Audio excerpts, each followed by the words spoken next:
Do you have any plans to visit the border? We've been to the border. So this whole thing about the border. You haven't been to the border. And I haven't been to Europe. And I mean, I don't understand the point that you're making. I'm not discounting the importance of the border. Well, I know Republicans have certainly come at you on this, but Democratic Congressman Cuellar has a border district, has said to you and the president, come. You need to see this. Listen, I care about what's happening at the border. I'm in Guatemala because my focus is dealing with the root causes of migration. There may be some who think that that is not important, but it is my firm belief that if we care about what's happening at the border, we better care about the root causes and address them. Let's bring in Louisiana Senator John Kennedy. Good morning to you, Senator.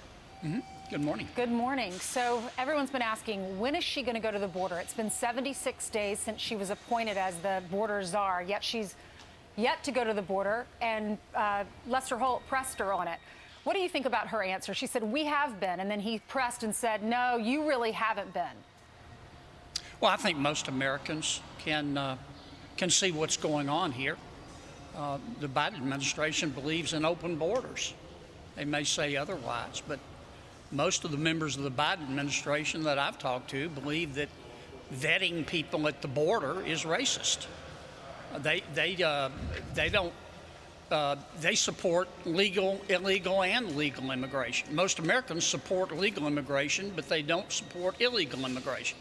But I think the reason the vice president went to Guatemala and met with President Giammattei is to offer him billions and billions of American taxpayer dollars to try to make his country better. And with no disrespect, but that's like giving whiskey and car keys to a teenager.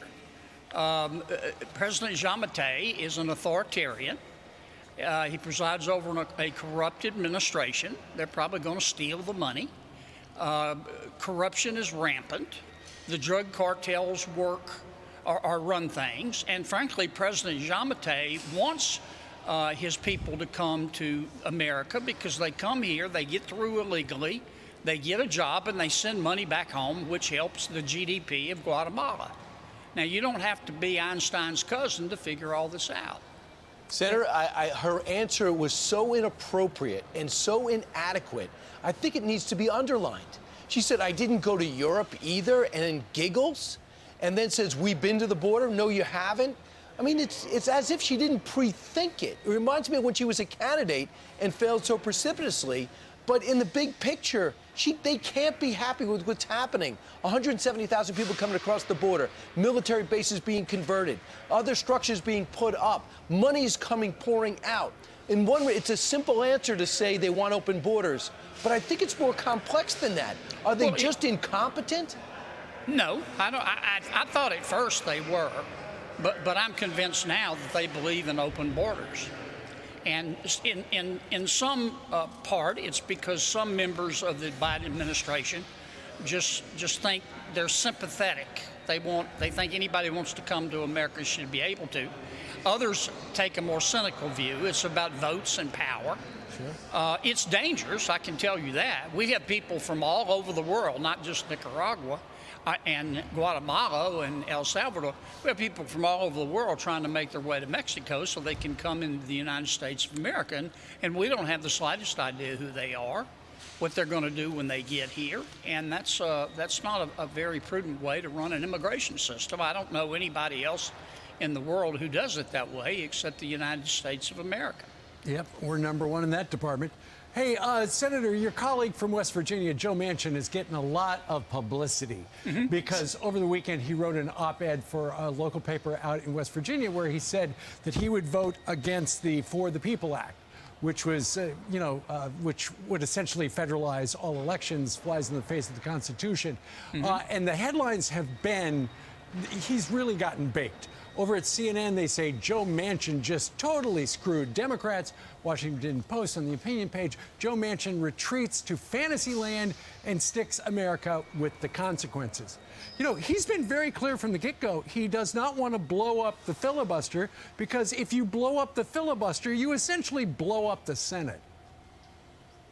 Well, here's what I think's going on, and you're correct. Senator Manchin, they've hit him with everything but a chair. They've called him every name in the book. They haven't started talking about his mama yet, but they probably will. Here's what I think's going on. This isn't a news flash. The leadership of the Democratic Party took a hard left and kept driving. There are two groups in charge. The wokeristas, who have contempt for America, and the managerial elite, who have contempt for the American middle class. I refer to them as the vanilla soy extra foam latte crowd. Senator Manchin's not a member of either one of those groups, and he's been around this place a long time. And my experience with Joe is he's intelligent. He exercises power maturely, and he understands that if we get rid of the filibuster, it will blow up the Senate. You don't think that the minority party, in this case Republicans, if Schumer gets rid of the filibuster, are just going to go quietly into that good night. Every reaction has an equal and opposite reaction. Right. You guys might leave out. You might storm out and not give them a quorum. The interesting thing, Brian, is that Senator Schumer doesn't quite know how to handle this. You know that feeling when you get up in the morning and you've got to go to the bathroom, but you don't want to get out of bed, you know? That's kind of where Chuck is. He just doesn't quite know what to do here. And if I were Chuck, I'd get out of bed. I'd get out of bed. And when one door closes, he's not going to bust the filibuster. When one door closes, sometimes you need to get a hammer and nails and make sure that SOB stays shut and move on. That's what Chuck ought to do. You know, we always learn a lot about you, Senator, during this visit. We thank you very much for joining us, and we look forward to seeing you next week, sir. As he runs for re-election. Thank you. 6 more years.